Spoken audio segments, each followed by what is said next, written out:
IVM। भाई हम हिंदुस्तानियों को बतियाना बड़ा पसंद है। बंगाली में अड्डा, उड़िया में खोटी, कन्नड़ा में हरटे और हिंदी में पुलियाबाजी। इस कला के लिए हमारी हर भाषा में एक शब्द है। तो प्रणय और मैं तो अक्सर मिलकर पुलियाबाजी करते ही रहते हैं। हमने सोचा कि आपको भी इसमें शामिल कर लिया जाए। तो आइए प्रणय और सौरभ के साथ करते हैं पुलियाबाजी। हेलो सौरभ, कैसे हैं आप?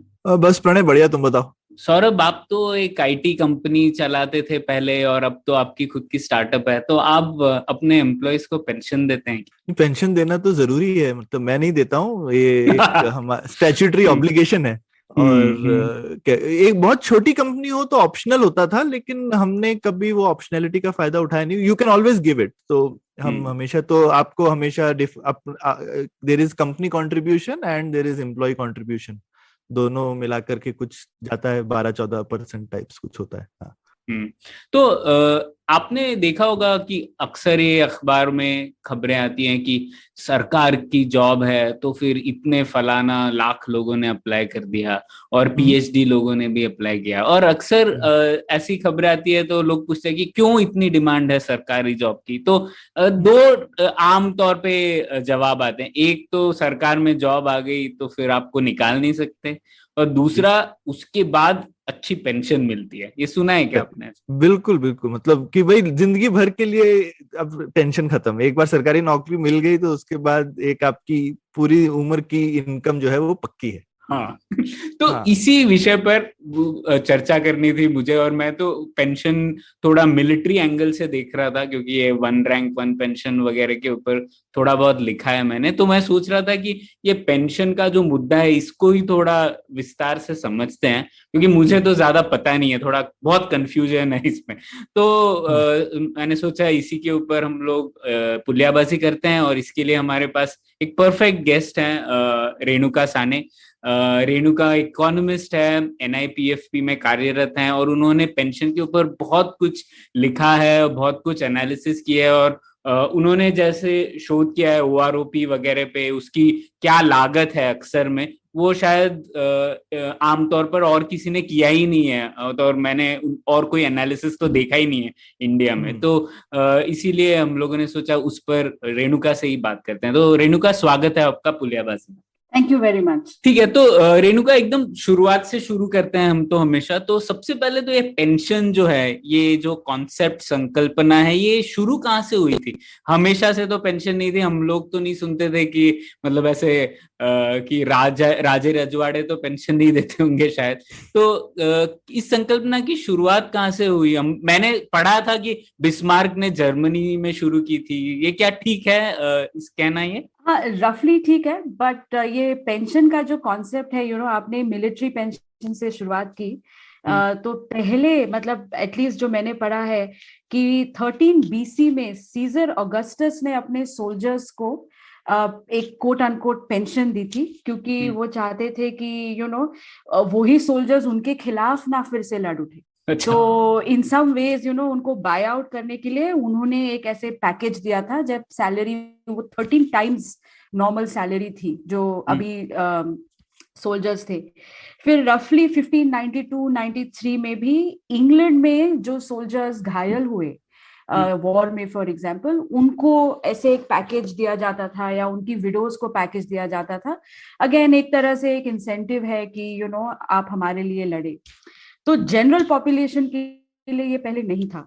और जनरल पॉपुलेशन के लिए आप बिल्कुल सही कह रहे थे कि बिस्मार्क ने एक ओल्ड एज पेंशन स्कीम बनाई थी, जहां पे सारे लोगों को पेंशन मिल रही थी।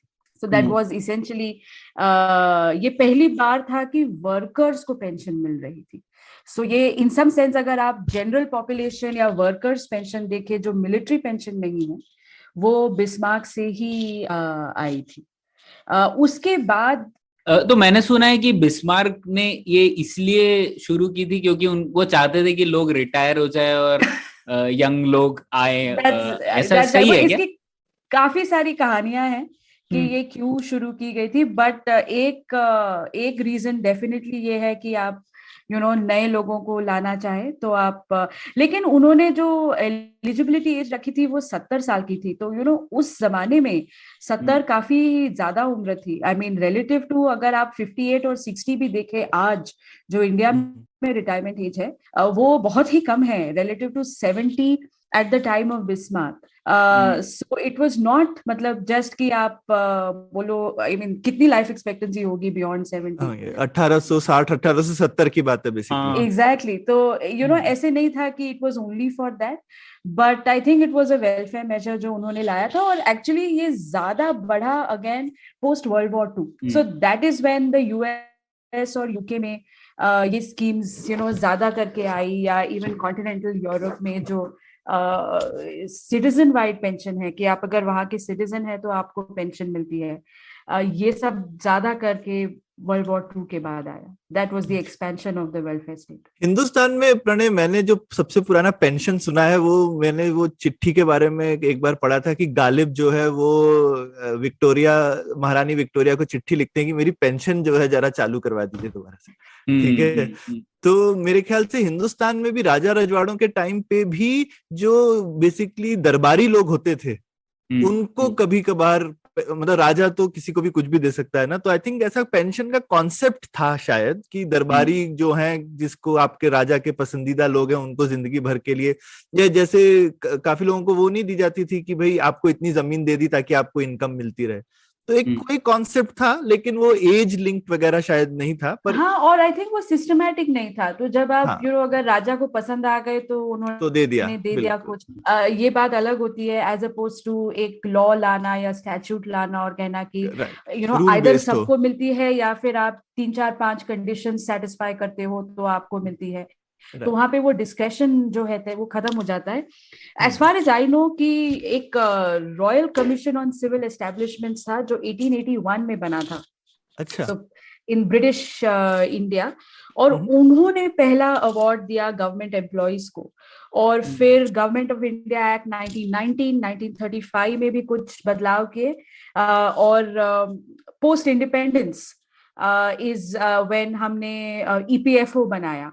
और आज जो आप सौरभ आप बात कर रहे थे पहले कि एक कोई मैंडेटरी स्कीम होती है बड़ी कंपनियों के लिए, सो मोस्ट लाइकली वो आप ईपीएफ की ही बात कर रहे थे। हाँ बिल्कुल, बड़ी मतलब 20 एम्प्लॉय से ज्यादा, ऐसा कोई बहुत बड़ी भी नहीं। 20 प्लस, करेक्ट। तो पर अब हम लोगों ने काफी चीजों की बात की, जैसे सौरभ ने बोला कि जमीन दे देते थे, आपने रेणुका बोला कि इंसेंटिव्स देते थे, तो ये पेंशन जो संकल्पना है उसका कोई स्पेसिफिक मतलब है क्या, कि मतलब एक आप रिटायर होने के बाद आपको हर महीने जो पे आउट हो उसी को ही पेंशन कहते हैं, कि आपको लमसम कुछ दे दे रिटायरमेंट के बाद उसको भी पेंशन कहा जा सकता है? तो दो तरह के कोड एंड पेंशन होते हैं। मतलब बेसिकली पेंशन ये चीज है जो आपका पोस्ट रिटायरमेंट, और रिटायरमेंट एक कॉन्सेप्ट भी तो नया कॉन्सेप्ट है, राइट? कि आप एक एज के बाद काम नहीं करोगे क्योंकि कहीं लिखा है कि आप काम नहीं करोगे।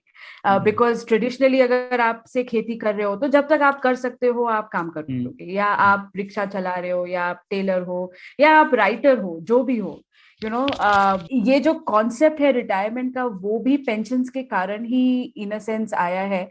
अदरवाइज अगर आप आज भी इंडिया में इनफॉर्मल सेक्टर में देखें तो रिटायरमेंट का क्या मतलब है? बिल्कुल, आप जब चाहे बंद कर दो, जब होता नहीं है काम बंद कर दो, या इतना पैसा हो गया, पैसे की जरूरत नहीं है, काम बंद कर दो। So in that sense retirement is also a concept जो sort of new age concept है, कि हम 60 साल के हो गए कि अब हम ऑफिशियली काम नहीं करेंगे। बट अब वो कॉन्सेप्ट आ गया है, तो उसमें दो तरह की पेंशन्स होती है। बेसिकली क्या करना है कि अगर आप काम नहीं कर रहे हो तो आपको इनकम नहीं मिल रही है, और आपको इनकम नहीं मिल रही है तो आपको कुछ तो पैसा चाहिए जीने के लिए। और ये दो तरह के हो सकते हैं कि एक जो है वो प्रोविडेंट फंड कहते हैं हम उसको। इसमें बेसिकली आपके रिटायरमेंट डेट पे जो भी आपकी पूंजी जमा हुई है, जिस फंड में आप पैसे डालते थे या आपके एम्प्लॉयर पैसे डालते थे, वो आपको मिल जाती है। और फिर आप उसका जो करना है करें। आप एक दिन में उससे घर खरीद ले, आप उसको क्रूज पर जाके वेकेशन कर ले, और फिर 10 दिन के बाद आपके पास कुछ नहीं होगा तो बस हमारा कोई लेना देना नहीं है। या फिर आप उसको धीरे धीरे धीरे यूज करते रहे, जब तक आप जिंदा रहे, और शायद अपने बच्चों के लिए भी कुछ छोड़ जाए। उसको हम प्रोविडेंट फंड कहते हैं, कि आप एक फंड में कंट्रीब्यूट करें जब तक आपकी नौकरी हो, जब तक आपकी कमाई हो, और eight the time of retirement आपको वो पूंजी वापस मिल जाए। और दूसरा है पेंशन्स, वेयर जिस दिन आप रिटायर होते हो उस दिन हर महीने या हर 3 महीने जो भी आपकी स्कीम है उसके मुताबिक आपको कुछ ना कुछ पैसा मिलता जाता है, ताकि हर महीने तनख्वाह की तरह आपको एक पेंशन मिलती रहे। द डिफरेंस और द क्वेश्चन रियली इज कि ये फाइनेंस कैसे होती है। इसमें जो आपको पैसा मिल रहा है पोस्ट रिटायरमेंट, वो किसका पैसा है? इधर वो आप ही का पैसा है जो आपने आपके यंग एज में किसी फंड में डाला था और आपको अब वापस मिल रहा है, या फिर वो सरकार आपको दे रही है, मतलब सारे टैक्स पेयर से पैसा लेके वो आपको पैसा दे रही है। तो इसमें मतलब एक defined contribution, defined benefit pension होती है। कंट्रीब्यूशन मतलब आपका कंट्रीब्यूशन तय है, हर महीने आप 10%, 20% जो भी रेट है वो एक फंड में डालोगे, फिर आपको जो मिलेगा वो मिलेगा, उसका मुझे कोई भरोसा नहीं, राइट। या डिफाइंड बेनिफिट होता है कि आप कुछ भी डालो अभी या ना भी डालो, लेकिन आपको इस फॉर्मूला के तहत आपको एक पेंशन मिलेगी। इसको हम डिफाइंड बेनिफिट पेंशन कहते हैं। तो एक ये डिफरेंस है फंड और पेंशन में, बट ये सारा कुछ एक अम्ब्रेला वर्ड पेंशन के अंदर ही आता है। तो एक हो गया कि बेसिकली आपकी पेंशन फिक्स हो गई, और दूसरा हो गया कि आपका कंट्रीब्यूशन फिक्स हो गया। फिर आपके कंट्रीब्यूशन से जो भी मिलेगा मिलेगा, लेकिन एक अगर आपकी पेंशन फिक्स कर दी तो फिर तो आपने चाहे आपने डाला चाहे किसी और ने डाला, आपको उतनी पेंशन मिलनी ही है, मिलेगी ही। हाँ, और ये अलग अलग फाइनेंसिंग मैकेनिज्म्स होते हैं। कभी कभी आपके खुद के कंट्रीब्यूशन से ही, मतलब हम कहते हैं कि हम आपसे इतना कंट्रीब्यूशन लेंगे और आपको इतनी पेंशन देंगे, और अगर शॉर्टफॉल हुई तो फिर वो किसी और को शॉर्टफॉल भरनी पड़ेगी। वेयरएज डीसी स्कीम्स में वो आपसे हम कंट्रीब्यूशन लेते हैं और उसके बाद जो मिले सो मिले।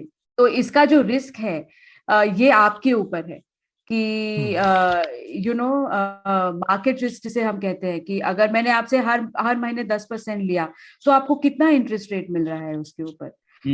कभी कभी वो भी गारंटीड होता है, जैसे ईपीएफओ में वो गारंटी करके बोलते हैं 8%, 9% जो भी डिक्लेयर करते हैं।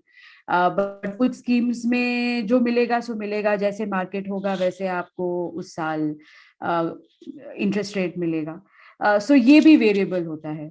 तो basically there is DC and DB, then how it's financed, ये आपके कंट्रीब्यूशन से फाइनेंस्ड है या टैक्स पेयर से फाइनेंस्ड है या मिक्सचर है, और इसका जो इंटरेस्ट रेट है वो गारंटीड है या वो नॉन गारंटीड है। सो ये सब कॉम्बिनेशंस होती हैं, और उससे फिर एक जो भी कॉम्बिनेशन लेके आप स्कीम जिस भी कंट्री में हो आपको वैसी स्कीम मिलेगी।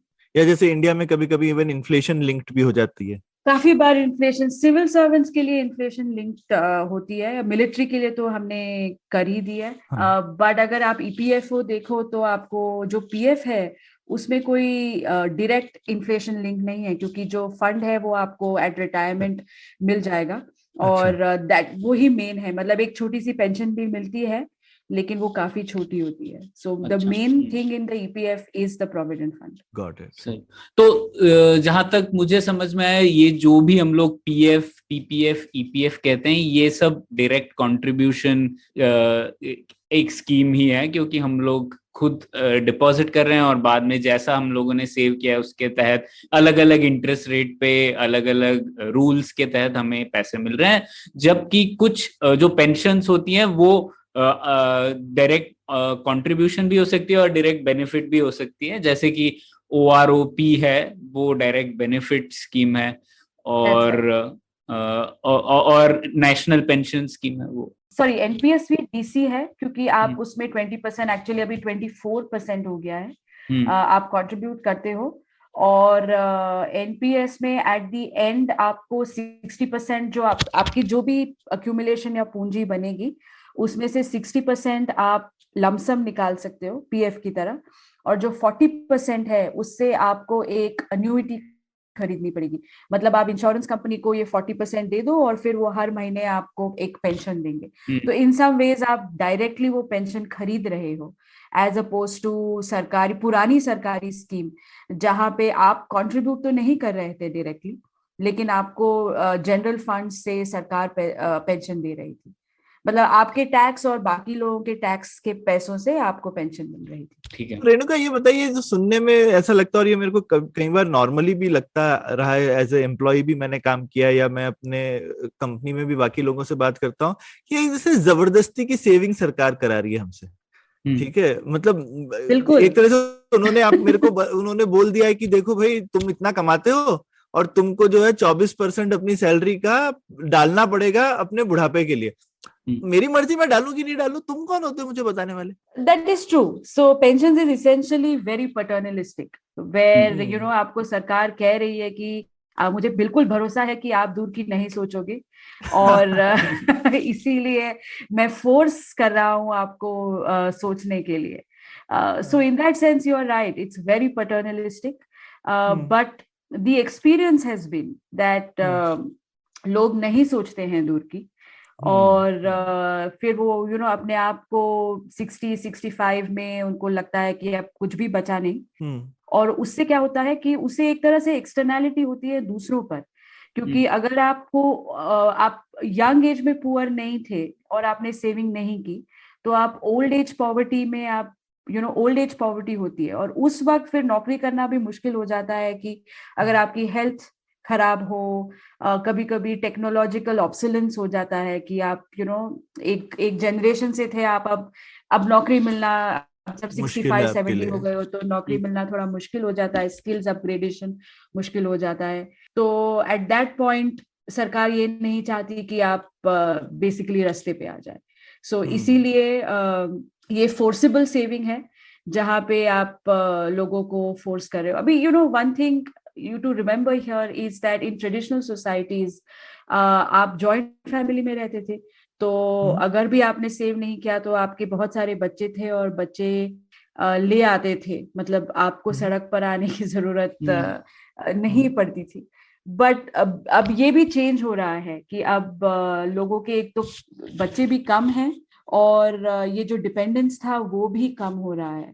सो in that sense that force saving और भी जरूरी हो जाता है। नहीं, ये तो मतलब लोग मॉडर्निटी को देते हैं, लेकिन बुद्ध के टाइम की जातक कथा है ना, जिसमें वो जाता है अपने बाप की कब्र खोदने, तो फिर उसका बेटा कहता है मैं पहले ही कब्र खोद देता हूँ, तुम्हारे को वेट नहीं कराऊंगा बाद में, है 2500 साल पुरानी कहानी है कि उसको लगता है ये है हिंदुस्तान की, तो ये ह्यूमन बीइंग्स हाँ तो ये तो मेरे ख्याल से ठीक बात है, मेरे ख्याल से हिंदुस्तान में बीच में, और ये हिंदुस्तान में काफी कष्ट वाली चीज है, मतलब बीच में कोर्ट वोर्ट ने भी कहा है कि जब मतलब आपको एल्डरली का ध्यान रखना पड़ेगा, ये लीगल ऑब्लिगेशन है, ये सब आता रहता है बीच बीच में। तो शायद तो ये आपको लगता है ये मतलब सरकार हम पे थोप रही है, लेकिन ये थोपना अच्छा है, ऐसा है क्या Renuka? I mean, in some sense, it's a tough question because there's a part of me that जिसको अच्छा नहीं लगता है कि सरकार हमारी लाइफ में इंटरफेयर करे, but the pensions researcher in me says कि इसके फायदे हैं। So the question is, आप बैलेंस कैसे स्ट्राइक करोगे? So on the one hand, forced saving is useful, but on the other hand, within that आप लोगों को कितनी फ्लेक्सिबिलिटी दे सकते हो कि जहां सेव करें वहां वो कर सके। और एक और चीज है कि the question is, मैं आपको फोर्स कर सकती हूँ कि आप 24%, 20% जो भी नंबर आप निकालो सेव करो। द क्वेश्चन इज कहाँ सेव करो? तो मतलब सरकार ये कह रही है कि आप सेव भी करो, और सेव बस ये 4 इंस्ट्रूमेंट्स में करो। करेक्ट? आप गोल्ड में नहीं सेव कर सकते, आप ये 24% मार्केट में नहीं डाल सकते, आपको ये 4 जो चीजें मैंने ईपीएफ में तो वो भी चॉइस नहीं है, आपको बस मुझे ही पैसे देने हैं, मैं ईपीएफओ हूँ और जो उसका मैं कर सकता हूँ मैं वो करूंगा, right? So I think that ये जो एक्सट्रीम हो जाता है जहाँ पे हम पैसे कंपल्सरी सेविंग भी करते हैं और उसमें चॉइस भी नहीं देते हैं कि आप सेव कहाँ कर सको, आई थिंक ये थोड़ा प्रॉब्लमैटिक है। उसमें हम अगर थोड़ा चॉइस दे दे तो थोड़ा ज्यादा बेहतर रहेगा। ऑफ कोर्स उसकी डाउनसाइड ये है कि बिहेवियरल फाइनेंस में हम पढ़ चुके हैं, हम एक्सपीरियंस कर चुके हैं कि लोगों को नहीं पता लगता कि सेविंग कहाँ करनी लोग तो चाहिए, रिस्क तो उसके ज्यादा अलग लेंगे ही ही। कॉम्प्लिकेशन, हाँ, उसके अलग और कॉम्प्लिकेशन। अपना ईपीएफओ इतना बुरा भी नहीं है ना, 8-9 के करीब परसेंट देता है। ऐसे देखें तो कहीं भी अगर ज्यादा मिलता है तो वो रिस्क के साथ ही मिलेगा। इतने इतने कम रिस्क में इन वे गारंटीड रिटर्न, इतना अच्छा परसेंटेज और कहाँ मिलेगा लाइफ में। दैट इज ट्रू, बट इसके ये आपके लिए अच्छा है, बट हाँ इसके अलग ही फिस्कल कॉस्ट हैं। हाँ हाँ। या अच्छा, हम लोग और ये पे भी तो कर रहे हैं उसको। हाँ, और ये टैक्स। फाइनेंशियल, एक तरह से फाइनेंशियल रिप्रेशन है कि आप ईपीएफओ कंपल्सरीली गवर्नमेंट सिक्योरिटीज में इन्वेस्ट करता है, और अच्छा। इससे गवर्नमेंट को चीप फंड्स मिलते हैं, और इन उससे there is a problem on the interest rates overall in the market. सो अगर अब इन द क्वेश्चन इज किसी भी चीज को आप किसके नजरिए से देख रहे हो ना, अगर मेरे नजरिए से एज अ कस्टमर देख रहे हो तो ठीक है, 8.5% आपको फिक्स डिपॉजिट में तो नहीं मिलेगा, इंश्योरेंस स्कीम्स में भी नहीं मिलेगा, तो बचता है सिर्फ गोल्ड या निफ्टी। तो ठीक है, मतलब इट्स ओके, हाँ, बहुत बहुत बढ़िया है और टैक्स फ्री। और टैक्स फ्री, दैट्स राइट। हाँ सो पीपीएफ इज आल्सो तो टैक्स ये फ्री। इफेक्टिव, हाँ, पर इफेक्टिव रेट कुछ 12% टाइप हो गया टैक्स फ्री अगर देख रहे हैं तो ना, बहुत दैट्स बढ़िया। ट्रू, बट आप अगर उसमें इन्फ्लेशन डाल दोगे तो रियल रिटर्न आपका कम होगा। हाँ, बट मतलब नहीं, पर बाकी इंस्ट्रूमेंट भी तो इन्फ्लेशन के साथ ही इतना दे रहे हैं ना, कौन सा कोई ज्यादा ही दे रहा दैट्स नॉट ट्रू, अगर आप इक्विटी देखोगे तो equity is more adjusted to inflation, है। हाँ वेरएज आप जी। ऐसे fix deposit type debt instruments देखोगे तो वहां पे इन्फ्लेशन का ज्यादा असर होता अच्छा। है। बट यू आर राइट कि अगर आप सिर्फ फिक्स डिपॉजिट और पीपीएफ और ईपीएफ को कंपेयर कर रहे हो तो सारा एक ही है, मतलब इन्फ्लेशन का इफेक्ट तीनों पर एक ही है। एक ही है ना। हाँ, तो उस हिसाब से मतलब ऐसे गारंटीड थिंग तो बुरा नहीं है, मतलब कि मार्केट में ठीक है, पैसा ज्यादा मिलता है पर रिस्क के साथ है। That is true, so the question is, हाँ आपके लिए बुरा नहीं है कि आपको गारंटी मिल रही है, बट गारंटी की भी एक कॉस्ट होती है। हाँ जी, बिल्कुल और बिल्कुल। यू नो ये कोई भी गारंटी फ्री में नहीं मिलती है, कोई ना कोई इसका कॉस्ट भर रहा है, और हाँ जी। शायद आप ही भर रहे हो, हाँ। क्योंकि इसके टैक्स पे ये होते हैं, इसके राइट। इम्प्लीकेशंस जो दिखते नहीं है, these are unseen things, but ultimately ये सारी गारंटी का कॉस्ट हम ही पे कर रहे हैं। हाँ सौरभ, अब हम लोग 105 रुपए का पेट्रोल भरा है मैंने अभी, वो मिलेगा मेरे को कई सालों बाद।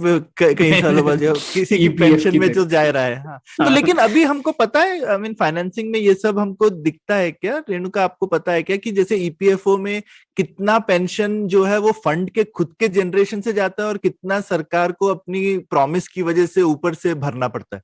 सो अगर आप पीएफ को अभी देखो तो I don't think that there is a shortfall, at least अच्छा। फ्रॉम व्हाट वी सी।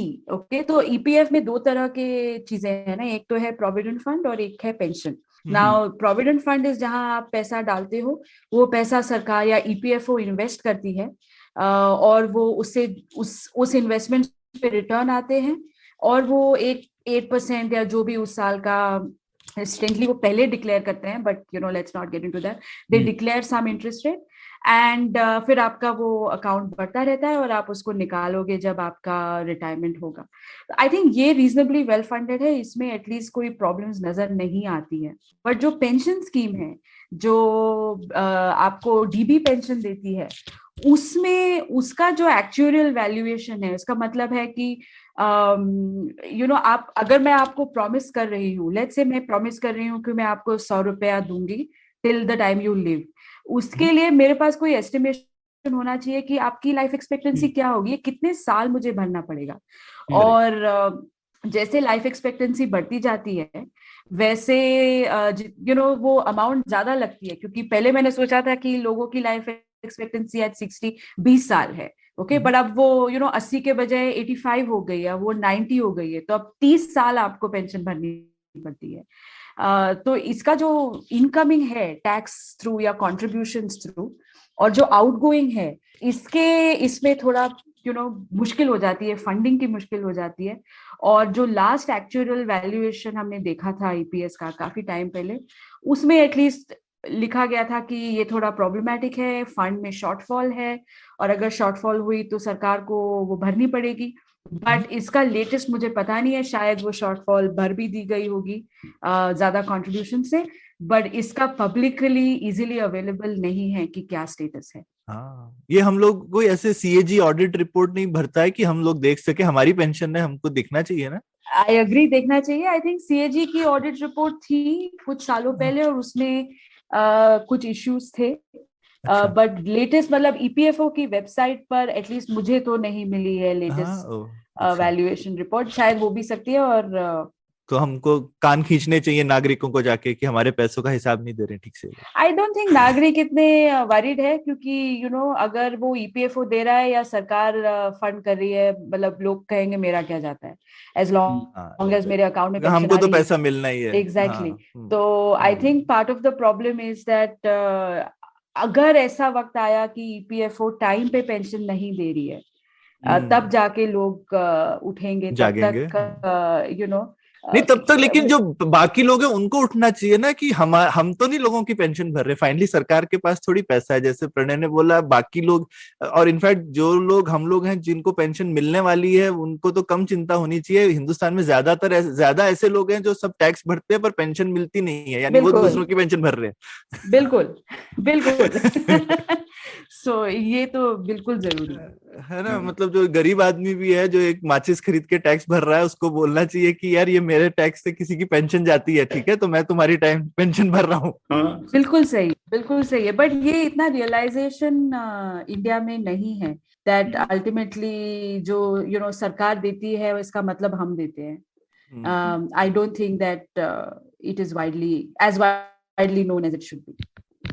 तो एक और सवाल था, थोड़ा एक और फिलोसॉफिकल तौर पर। आपने जैसे कहा कि एक एक्सटर्नैलिटी होती है कि लोग आगे बड़ी उम्र में कुछ काम नहीं कर पाएंगे, तो ये मैं समझना चाहता हूँ, ये एक्सटर्नैलिटी किस तरीके से हुई? ये तो एक प्राइवेट लॉस हुआ ना। तो क्योंकि आप जैसे कहती हैं कि मार्केट फेलियर हो तभी सरकार को इंटरवीन करना चाहिए, पर यहाँ पे कौन सा मार्केट फेलियर है? ये एक्सटर्नैलिटी क्यों है? अगर मैंने 60 की उम्र में ढंग से इन्वेस्ट नहीं किया और इसीलिए मेरी हालत बुरी है, तो ये दूसरे के ऊपर कैसे फर्क डालती है? पार्टली बिकॉज जब आपकी हालत खराब हो जाएगी तब मोस्ट ऑफ द टाइम्स सरकार को कुछ ना कुछ करना पड़ेगा।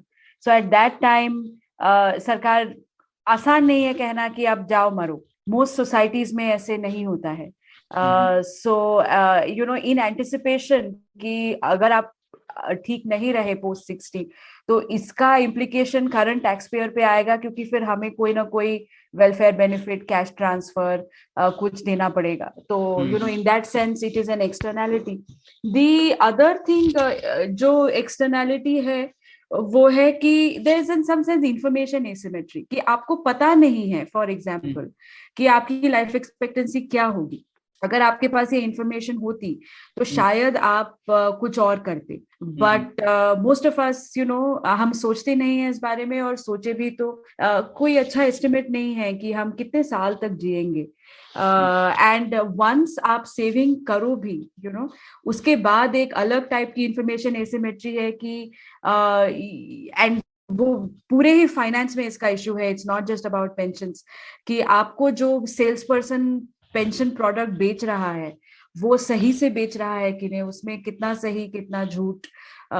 उसमें वो कह रहा है कि वो इतना इन्वेस्ट करेगा, इस चीज में इन्वेस्ट करेगा, बट सच में कर रहा है कि नहीं कर रहा है। तो ये जो इंफॉर्मेशन एसिमेट्री की प्रॉब्लम है ये भी बहुत बड़ी है। और finally it's a in pensions specially you have to buy into the behavioral finance or behavioral economics literature, which is that लोग अपनी लोगों को पता है सेविंग करनी चाहिए बट वो कर नहीं पाते। इट्स लाइक मेरे सामने एक समोसा है और मुझे पता है कि मैंने नहीं खाना है, बट मैं अपने आप को रोक नहीं पाती हूँ। It's those behavioural things really where हम मायोपिक है, हम सेव नहीं कर सकते हैं, और इसीलिए फिर हम वो नज कर रहे हैं लोगों को कि आप सेव करें। बड़े एक रेणुका ने बड़ी अच्छी चीज मेरे को लगा बोली, कि जो एक वो जो असिमेट्री वाली चीज वो ऐसे भी है कि एक तरीके की रिस्क पूलिंग भी हो रही है ना प्रणय। हम लोगों को एक किसी भी एक इंसान को नहीं पता कि उसकी जिंदगी कितनी है, पर हम एज एन एवरेज बता सकते हैं कि सोसाइटी में कितनी होने वाली है। तो अगर हम पेंशन सब मिलके करें तो एक कलेक्टिव एक्शन प्रॉब्लम भी है, हर आदमी नहीं करेगा, लेकिन शायद सरकार मैंडेट कर रही है तो हम सबको करना पड़ रहा है, और ये फिर सबके लिए अच्छा है क्योंकि हर एक का रिस्क अलग अलग है, लेकिन हम पूल करके अपना सब लोग अपना रिस्क एवरेज आउट कर ले रहे हैं। That's true, but this is good when आप एक annuity product दे रहे हो, हाँ जी, because तब मैं सबका प्रीमियम अभी ले रही हूँ और आपको प्रॉमिस कर रही हूँ कि मैं आपको पेंशन दूंगी। Just the reverse of insurance. हम करेक्ट। इंश्योरेंस में लोगों का प्रीमियम लेते हैं और वी नो कि कुछ ही लोग उसका मतलब मरेंगे और उसका उनकी फैमिली को वो इंश्योरेंस मिलेगा। So exactly the बिल्कुल opposite. एकदम इंश्योरेंस जैसा है। हाँ But it's जी, the opposite. Correct. Here, the risk is not of dying. The risk is of living long. Correct correct correct correct. तो जब हम अन्यूटी, इसीलिए अगर आप एनपीएस भी देखो और वहां पे 40% अन्यूटाइजेशन कंपलसरी है, तो कंपलसरी अन्यूटाइजेशन का यही फायदा है कि सबकी रिस्क पूल हो जाती है। तो कोई कुछ लोग 30 साल जिएंगे, कुछ लोग 10 साल जिएंगे, लेकिन जो 10 साल जिएंगे वो 30 वालों को सब्सिडाइज कर रहे हैं इन अ वे। इसमें प्रॉब्लम ये हो जाती है कि अगर आप कंपलसरी ना करें तो एक तरह का एडवर्स सिलेक्शन होता है, बिकॉज जिसको पता है कि वो हेल्दी है और जिसका चांस है कि वो लंबा जिएगा वो ही एन्युइटी खरीदेगा। क्योंकि अगर मुझे पता है कि मेरा अंडरलाइंग हार्ट प्रॉब्लम है, मैं क्यों एन्युइटी में पैसा डालूं, और उससे एन्युइटी का प्राइस बढ़ता जाता है, बिकॉज ओनली दोज जो लंबा जिएंगे वो आते हैं। वेरएज जब आप पूल करते हो सबको तो आपको एक्चुअली रिस्क पूलिंग मिलती है, because the experience of mortality will be heterogeneous. मतलब अलग अलग लोगों की मोर्टेलिटी अलग अलग होगी और उसी से आप पूल कर पाओगे। अगर आप कंपलसरी नहीं करोगे तो फिर वो मार्केट बनेगा नहीं।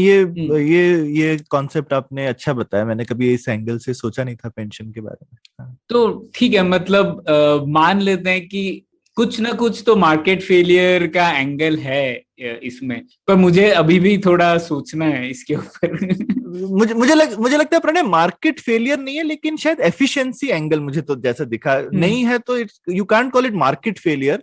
लेकिन सब जिसको मेरे को कलेक्टिव एक्शन प्रॉब्लम ज्यादा लग रहा है कि सब लोग मिलके करें अगर, और सरकार एक तरह से सबको कोर्स कर रही है कि सब मिलके कर लो तो सबके लिए अच्छा है, लेकिन अगर नहीं करो तो उसको मार्केट फेलियर नहीं बोल सकते, एक तरीके का सोशल फेलियर निकलेगा बाद में। मार्केट ने तो कुछ नहीं गलती करी पर रेणुका, इसके ऊपर हमारे पास एविडेंस है क्या? जैसे आपने बोला कि दूसरे विश्व युद्ध के बाद इसे कंपलसरी कर दिया था काफी देशों में, तो अब हमारे पास तो 70 साल का डेटा है, तो अब हमें पता है क्या कि इस एक कारण की वजह से जो बुढ़ापे में गरीबी है वगैरह वो घटी है? मतलब आइसोलेट करना मुश्किल होता है, लेकिन तो इकोनॉमिस्ट तो करते ही हैं वो, तो ऐसा कुछ हमारे पास अब एविडेंस है क्या? सर्टनली, मतलब अगर आप ओईसीडी कंट्रीज को देखें तो फॉर एग्जांपल यूएस में सोशल सिक्योरिटी जो मिलती है आपको पोस्ट 60 या 65, वो काफी इम्पोर्टेंट है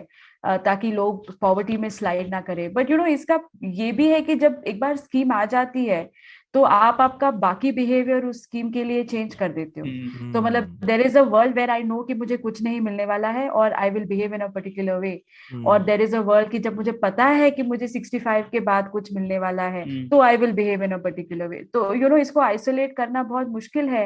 लेकिन इन पुअर कंट्रीज जहाँ पे फॉर एग्जाम्पल आप इंडिया देखो, वहां पे मोस्ट लोगों को पेंशन नहीं मिलती है। तो अगर उसमें एक्सपेरिमेंट्स आप कर सकते हो कि अगर अब आपको सोशल पेंशन मिलना शुरू हो जाए तो फिर आपकी लाइफ में क्या फर्क होता है। और स्ट्रेंजली साउथ अफ्रीका में उन्होंने सोशल पेंशंस शुरू करी थी आफ्टर अ पर्टिकुलर एज, और देयर आर स्टडीज कि जिन लोगों को जो एलिजिबल थे वर्सेस जो एलिजिबल नहीं थे उनकी लाइफ में क्या फर्क आया, दैट टेल्स यू कि ये पेंशन ने क्या फर्क लाया। उसमें आपको दिखता है कि जिन लोगों को पेंशन मिलती है वो उनकी थोड़ी लाइफ बेटर होती है। ऑब्वियसली अगर आपको इनकम मिल रही है तो you will do better, but there is a strange result कि एक्चुअली उनके ग्रैंड चिल्ड्रन की स्कूलिंग इंप्रूव होती है।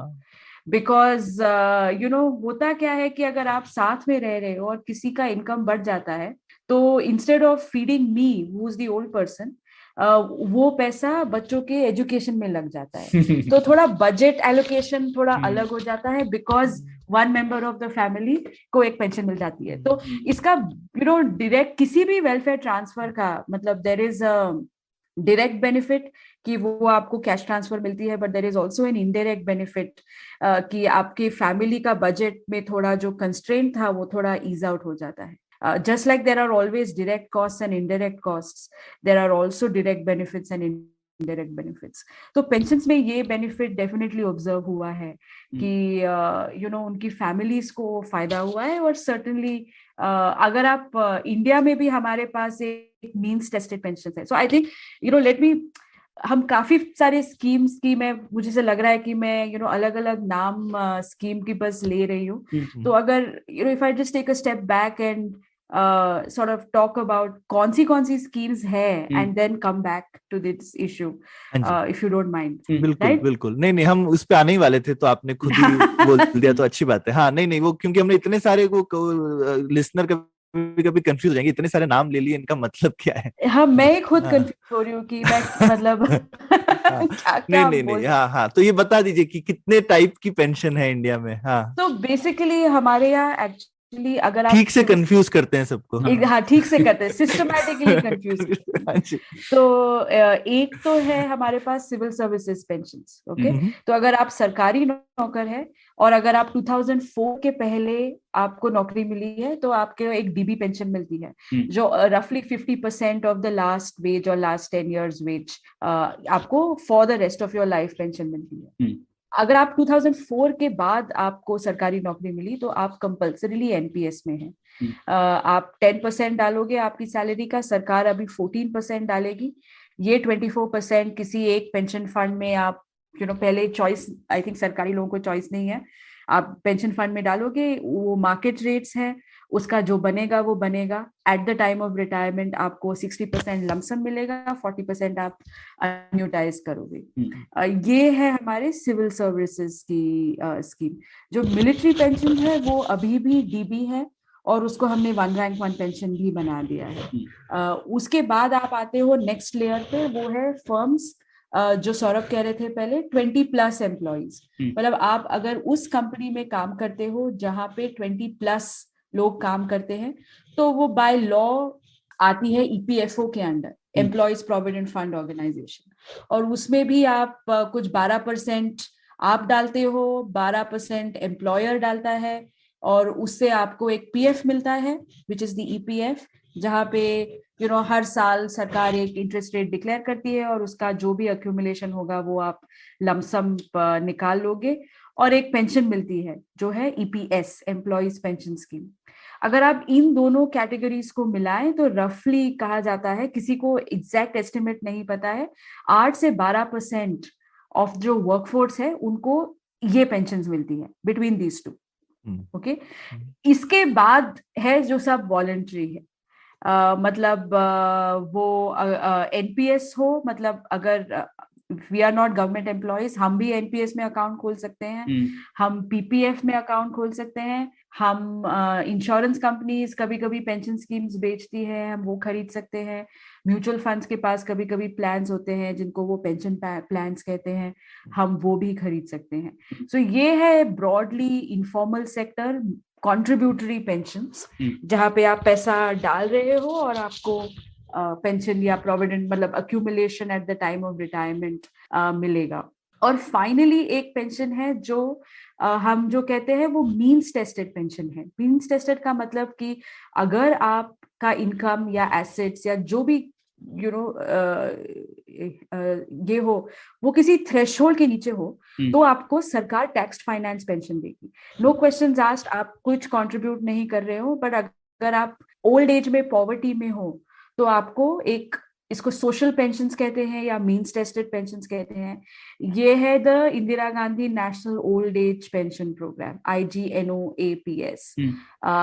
ये एक कैश ट्रांसफर है फॉर ओल्ड पीपल और ये भी इंडिया में है, और इसमें आई थिंक सरकार, सेंट्रल गवर्नमेंट रफली 200 रुपीज अ मंथ देती है और हर एक स्टेट इसको टॉप अप करती है। तो कुछ स्टेट 500 देते हैं, कुछ स्टेट 1000 देते हैं।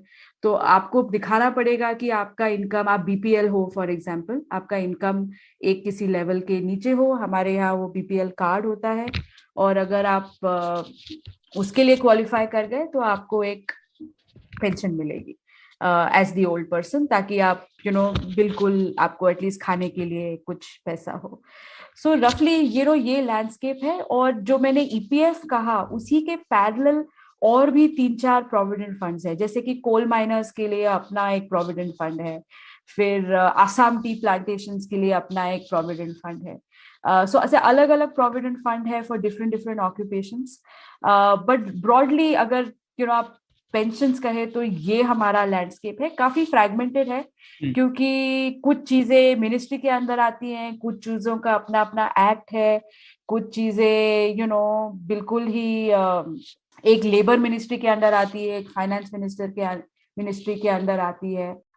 तो it's a fragmented market, but रफली ये इतना मार्केट। पैसा की बात कर रहे हैं रेणुका, हम इतना पैसा इकट्ठा हो रहा है, तो कुछ नंबर का अंदाजा दीजिए ना कि ये सब मिला करके रफली, ऐसा एग्जैक्ट नहीं पर मतलब। I'll have to look. I don't remember, but it's small. Our pension assets are not very big, because अगर आप just 18 to 20% of the market देखोगे तो it's not, sorry, 8 to 10%, तो वो ज्यादा नहीं है। Okay, 8 to 10% of the So total. our AUM under EPF is about 11 lakh crore. So that is the asset under management. Got it. हाँ, तो EPF 11 lakh crore, तो ये जैसे लोग बोलते हैं ना, कैलिफोर्निया का जो कैल्पर्स है दुनिया का सबसे बड़ा पेंशन फंड है, तो वो तो कुछ ऐसा $1 ट्रिलियन में है मेरे ख्याल से ऑलरेडी। या बिल्कुल। तो as a percent of GDP also हमारा जो ये नंबर है वो बहुत ही कम है, बहुत ही छोटा और है। एनपीएस भी बहुत कम है, बिकॉज एनपीएस में लार्जली सिर्फ सेंट्रल और स्टेट गवर्नमेंट एम्प्लॉइज है। अगर वॉलंटरी एनपीएस देखे तो उसमें ज्यादा लोगों ने पार्टिसिपेट नहीं किया है। एनपीएस मतलब पीएफआरडीए एक और स्कीम चलाती है कॉल्ड दी अटल पेंशन योजना, बट वो भी अभी मतलब 2014 में ही शुरू की गई थी, तो उसके भी मतलब नंबर्स अभी कम है, but I think over time ये बढ़ेगा। वाह, ये तो अच्छे से अब समझ में आ गया कितने अलग अलग तरीके के चीजें हैं।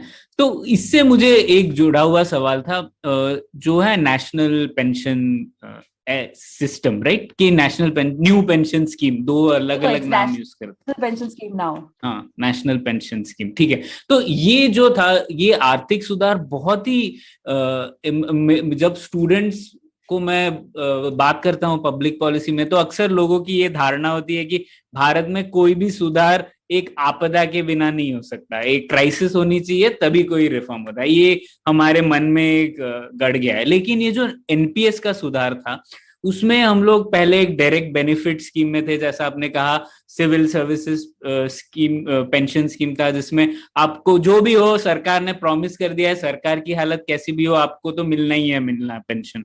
तो उसको सरकार ने सुधारा और ये एनपीएस में सब सिविल सर्विस एम्प्लॉइज को लाया, और उन्होंने कहा कि आपको खुद कंट्रीब्यूट करना है आपकी पेंशन फंड बनाने के लिए। तो ये तो बहुत बड़ा रिफॉर्म है, बहुत प्रोटेस्ट होना चाहिए था इसके ऊपर, पर ये नहीं हुआ। तो ऐसा क्यों नहीं हुआ? क्या किया सरकार ने ठीक से कि जिससे कि ये रिफॉर्म हुआ और हमको पता भी नहीं है सरकार के बाहर लोगों को? और इसका मतलब बैकड्रॉप ये भी था ना कि आई मीन, और यूरोप वगैरह में बाकी देशों में खूब लोगों सुनाई दे रहा था कि उनको कितनी प्रॉब्लम हो रही थी इस चीज की वजह से, क्योंकि उन्होंने पहले किया हुआ था शायद, राइट? तो आई थिंक एक अंदाजा सरकार को था कि हम प्रॉब्लम में घुसने वाले हैं।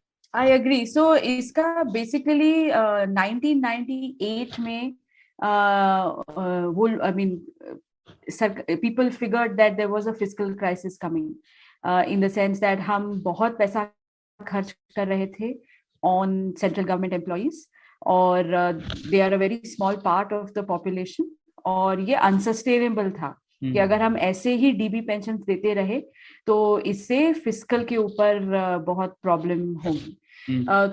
तब ये भी एक रियलाइजेशन था सरकार को उस वक्त, मतलब उन्होंने प्रोजेक्ट ओएसिस बनाया। There was a committee of people जो स्टडी कर रहे थे पेंशन्स के ऊपर, और एक और उनका एक्चुअली ऑब्जेक्टिव था, बिकॉज ये शुरुआत हुई ministry of social justice and empowerment से, it did not start with ministry of finance actually. ये social justice and empowerment at that time उन्होंने शुरू की थी, उन्होंने प्रोजेक्ट ओएसिस कमिटी बनाई थी, और ये प्रोजेक्ट ओएसिस रिपोर्ट जो थी वो सेंट्रल थी पेंशन रिफॉर्म लाने में। और उस वक्त उनका ये भी मानना था कि, और करेक्टली जो आज भी प्रॉब्लमेटिक है इन सम वेज, कि जो फॉर्मल पेंशन है वो बस अब रफली 8 से 10% या 8 से 12% वर्कफोर्स को कवर करती है, और बाकी सारे लोगों के पास कुछ नहीं है। तो इसके बारे में हम क्या कर सकते हैं, कैसे हम लोगों को किसी स्कीम के अंदर ला सकते हैं जहां पे हम उनसे फोर्स सेविंग कराए, ताकि जब वो 60+ या ओल्ड हो जाए उनके पास पैसा रहे। तो उस वक्त ये फिस्कल क्राइसिस, तो that's how NPS was born, कि उन्होंने कहा कि चलो हम एक ऐसी स्कीम बनाते हैं जहां सेंट्रल गवर्नमेंट और नॉन गवर्नमेंट एम्प्लॉइज सारे लोग उसका लाभ उठा सके। So what is really nice about the NPS is that वो साइलोड नहीं है, एटलीस्ट उसके डिजाइन में साइलोड नहीं थी, कि अगर मैं गवर्नमेंट एम्प्लॉई हूँ मेरा तो अकाउंट बन ही रहा है, लेकिन आप गवर्नमेंट एम्प्लॉई नहीं है फिर भी आप अपना अकाउंट खोल सकते हैं, और जो इंफ्रास्ट्रक्चर मैं as a government employee use कर रही हूँ आप वही इंफ्रास्ट्रक्चर यूज कर सकते हो। जनरली हम गवर्नमेंट के लिए उनकी स्कूल्स होती हैं, उनका सीजीएचएस होता है, उनका ऑल ऑफ दीज पर्क्स होते हैं जो नॉर्मल सिटीजन ऑफ इंडिया नहीं एक्सेस कर पाता, but NPS is one thing जो आप एक्सेस कर पाओगे ना। उसके काफी सारे रीजंस है कि वो ज्यादा पॉपुलर क्यों नहीं है, maybe we'll talk about that later. But coming to this there was a fiscal issue, और इसीलिए उन्होंने एनपीएस बनाई। और उस वक्त जो हम यूरोप में ओईसीडी कंट्रीज में देख रहे थे, जैसे कि आपने कहा कि डेमोग्राफिक ट्रांजिशन हो रहा था, दैट बेसिकली पहले जब स्कीम्स बनी थी तो हर एक ओल्ड पर्सन के लिए 5 यंग लोग थे जिसका टैक्स उसका पेंशन भर सकता था। बट अब ये रिवर्स हो गया है, क्योंकि फर्टिलिटी ड्रॉप्स हो गए हैं, अब यंग लोग कम हैं और बूढ़े लोग ज्यादा हैं। तो अब उल्टा हो गया है कि एक बेचारा टैक्स पेयर 5 लोगों की पेंशन भर रहा है, तो ये अनसस्टेनेबल हो जाता है। 2 चीजें हुई हैं, लाइफ एक्सपेक्टेंसी बढ़ी है, पहले आप बस 10 साल तक जीते थे, अब आप 20, 25, 30 साल तक जी रहे हो, और फर्टिलिटी ड्रॉप्स हुए हैं, तो लोग भी कम हैं जो टैक्स भर सके। ये सारे ही वर्ल्ड में, और इंडिया में भी धीरे धीरे हो रहा है। चाइना में तो डेमोग्राफिक ट्रांजिशन हो ही गया है, बट अगर हम इंडिया फर्टिलिटी रेट्स भी देखें तो हमारे यहाँ भी ऐसे हो रहा है कि अब पॉपुलेशन एजिंग हो रहा है। सो इसीलिए डीसी स्कीम बनाई गई थी कि हम इसमें नहीं घुसना चाहते थे। नाउ द रीजन वाई ज्यादा प्रोटेस्ट नहीं हुआ तब, क्योंकि ये उन्होंने सिर्फ न्यू एंट्रेंस को अप्लाई किया। तो उन्होंने बेसिकली कंट्रोवर्सी में, अगर प्रोटेस्ट तब होता जब आपको कुछ मिल रहा है और मैं आपसे उसको चेंज कर लूं या आपसे ले लूं, बट जब आप नए हो, आपको आपका सर्विस कंडीशन यही है कि अगर आपको गवर्नमेंट में नौकरी चाहिए तो अब आपको एनपीएस मिलेगा, and you know this before you join, then I think that the deal is different. And I think part of the reason की प्रोटेस्ट नहीं हुआ इज बिकॉज जो पुराने लोग थे 2004 से पहले जो रिक्रूट किए गए थे, उनको कोई इशू नहीं था, उनकी पेंशन पुरानी जैसी थी वैसी ही रही। लेकिन अब प्रोटेस्ट हो रहे हैं as people are growing. I mean increasingly हम अखबार में पढ़ते हैं कि people are protesting against the NPS. So ऐसा नहीं है कि रेजिस्टेंस बिल्कुल ही नहीं है, रेजिस्टेंस है, but thankfully so far at least अभी तक तो मैंने कुछ सुना नहीं है कि वो एनपीएस को पीछे हटा ले। I hope it stage that way. नहीं, ये तो यहाँ पे प्रणय काफी इंटरेस्टिंग है कि हमने पहली बार दूसरों की गलती से सीख लिया। देख रहे थे कि दूसरों ने क्या किया है और हमने देख करके काफी दूरअंदेशी दिखाई ये चीज करने में, तो ये बड़ा इंटरेस्टिंग है, क्योंकि हम अक्सर उल्टा देखते हैं एग्जाम्पल ना, तो ये एक पॉजिटिव एग्जाम्पल है। हाँ, नहीं, और एक और जो रेणुका ने बात की जो बहुत अच्छी थी कि हम लोग अक्सर कहते हैं ना कि सुधार कैसे हो, और अक्सर लोग कहते हैं कि पॉलिटिक्स ट्रम्प्स इकोनॉमिक्स, तो कैसे सुधार हो, लेकिन इसमें जैसे एक ट्रांजिशन प्लान था ना कि जो ऑलरेडी सरकार में है उनको आप कंटिन्यू करते रहो जैसे हो, और जो लोग प्रोटेस्ट कर सकते हैं वो तो सरकार में आए ही नहीं थे तब जब ये स्कीम लागू हुई, तो वो कहाँ से ऑर्गेनाइज करेंगे। और तो एक तरीके का जो ट्रांजिशन पाथ है एक जगह से दूसरे जाने के लिए, वो शायद इस स्कीम से और इस बदलाव से हमें देखने मिलता है। तो ये आप कई चीजों पे लागू कर सकते हैं ना, जैसे एयर इंडिया को आपको अगर बेचना था 10 साल पहले, तो आप बोल सकते थे शायद जो लोग ऑलरेडी एयर इंडिया में उनको कोई फर्क नहीं पड़ेगा, पर फिर भी हम लोग आपकी सैलरी देते रहेंगे, लेकिन फिर भी हम लोग एयर इंडिया तो बेच देंगे। तो उस तरीके का ट्रांजिशन पाथ शायद इस एक्सपीरियंस से मिल सकता है। आपको क्या लगता है रेणुका, कुछ सीख है इसमें जो और लगा है? बिल्कुल। और दूसरी चीज आई मीन स्पेशली आप एयर इंडिया की बात कर रहे हो, इशू इज कि हमें डिसीजन जल्दी लेना चाहिए। आप जितना आपके अगर सामने एक प्रॉब्लम है, आप उसको अगर रिजॉल्व करने में जितना डिले करोगे तो वो प्रॉब्लम बढ़ती जाती है। मतलब अगर 10 साल 20 साल पहले अगर आप एयर इंडिया का डिसइन्वेस्टमेंट करते तो जो आपके सामने प्रॉब्लम थी वो काफी छोटी थी रिलेटिव टू आपके सामने जो अभी प्रॉब्लम है। And I think that NPS में ये भी हमने बहुत टाइमली डिसीजन था वो, जब फिस्कल कंट्रोल में हम कर सकते थे तभी हमने ये चेंज लाया, बहुत दूर की सोची। आई विश काफी सारी चीजों में हम इतने प्रोएक्टिवली सोच पाए, बट ऑफ कोर्स ये Air India is far more political than NPS, and so sadly उस फील्ड में हमने ज्यादा कुछ नहीं किया है, बट एटलीस्ट इस फील्ड में हम कुछ कर पाए।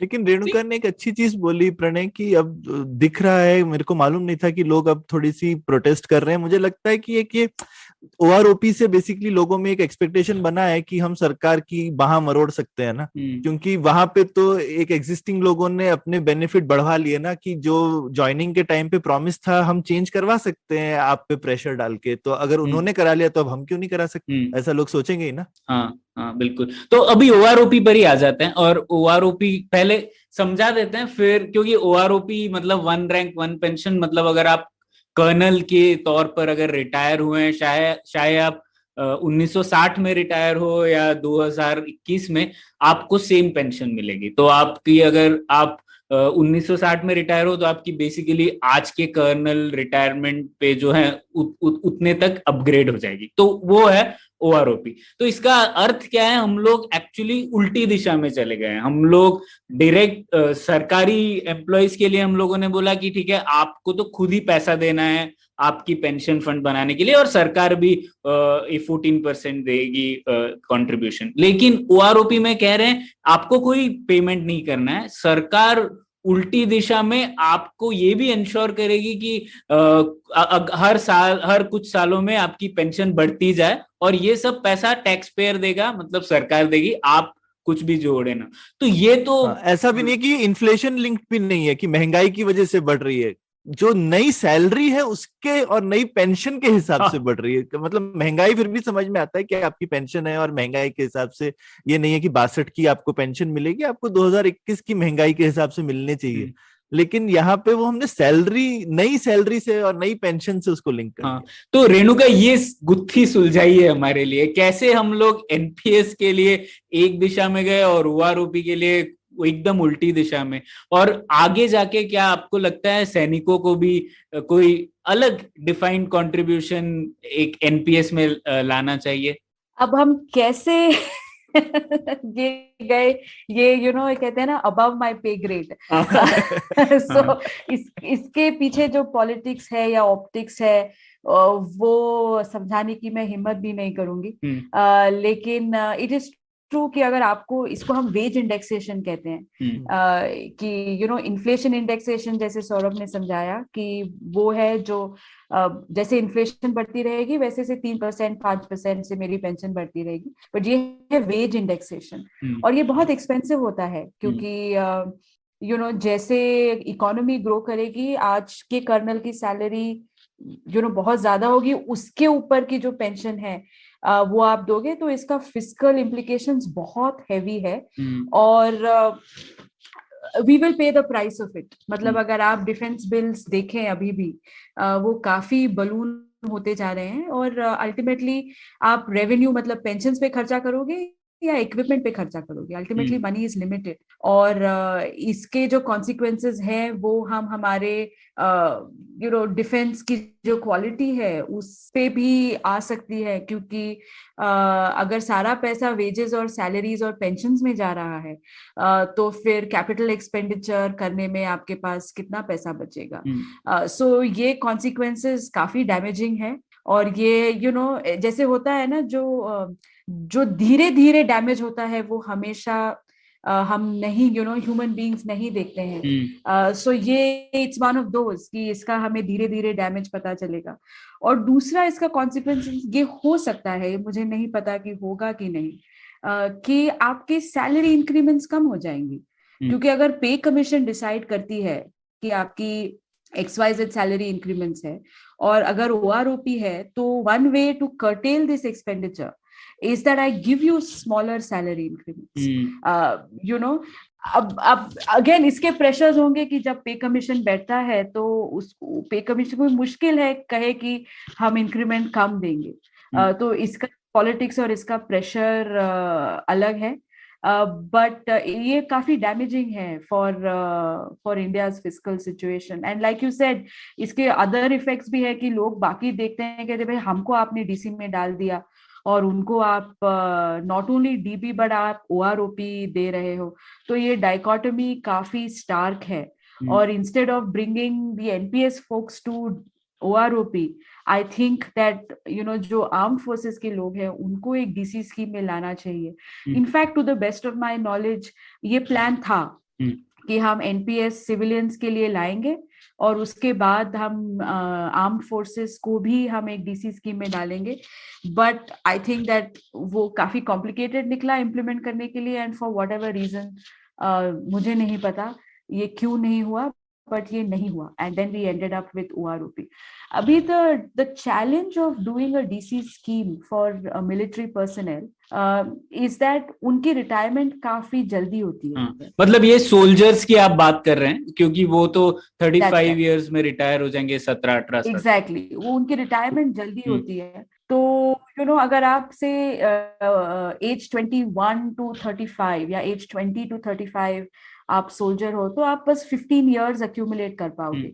और अक्यूमुलेशन की यही बात है कि आप जितने साल एक फंड में रहोगे उतना आपको कंपाउंड इंटरेस्ट का फायदा मिलता रहेगा। और लॉन्ग ईयर्स के लिए रहना बहुत जरूरी है, तब जाके आपको ज्यादा बेनिफिट मिलता है। तो आप 15 साल में कितना अक्यूमुलेट करोगे, वो इनफ नहीं है कि वो आपकी लाइफ टाइम को सपोर्ट करे। बट इसका ये भी सोल्यूशन हो सकता है कि आप ज्यादा कंट्रीब्यूट करें। For example, instead of 20% you make it 30%, या इसके अलग ये हो सकते हैं कि अलग डिजाइन हो सकते हैं। उसके लिए सोचना पड़ेगा और कि हम क्या कर सकते हैं। बट अगर हम उस दिशा में चले कि हमें OROP को बंद करके DC स्कीम कर सकते हैं, तो that would be a step in the right direction. तो मुझे ऐसे लगता नहीं है एटलीस्ट अभी का माहौल देख के कि हम इसके बारे में बात भी कर सकते हैं इंडिया में। हाँ, सही बात है, क्योंकि जैसे जो 2014 के इलेक्शन थे, दोनों पार्टियों का ये इलेक्शन प्रॉमिस था कि हम लोग OROP को लागू करेंगे। तो हम लोग उस दिशा में चलते और ये बहुत मुश्किल है प्रणय। आप मतलब जब हमने लिखा था OROP के against, the kind of comments we got about being traitors, ये it's a very sensitive issue, कि as if we don't care for our soldiers, or the things people say. So ये मुश्किल इशू है, और ये बहुत emotive issue हो गया है कि हम इसको, जब इमोशन आ जाता है तो हम एनालिटिकल ब्रेन अपना छोड़ देते हैं पीछे। बिल्कुल एंड आई थिंक OROP के साथ कुछ ऐसे ही हुआ है। हाँ बिल्कुल, मैंने भी कुछ लिखा है इसके ऊपर। और आपने जैसे ठीक कहा, मैंने मिलिट्री एक्सपेंडिचर्स की तौर पर देखा था इसको। तो पिछले 10 सालों में as a percentage of our GDP या यूनियन गवर्नमेंट एक्सपेंडिचर, डिफेंस बढ़ा नहीं है, उतना ही रहा है। As a percentage of union government expenditure तो घटा है।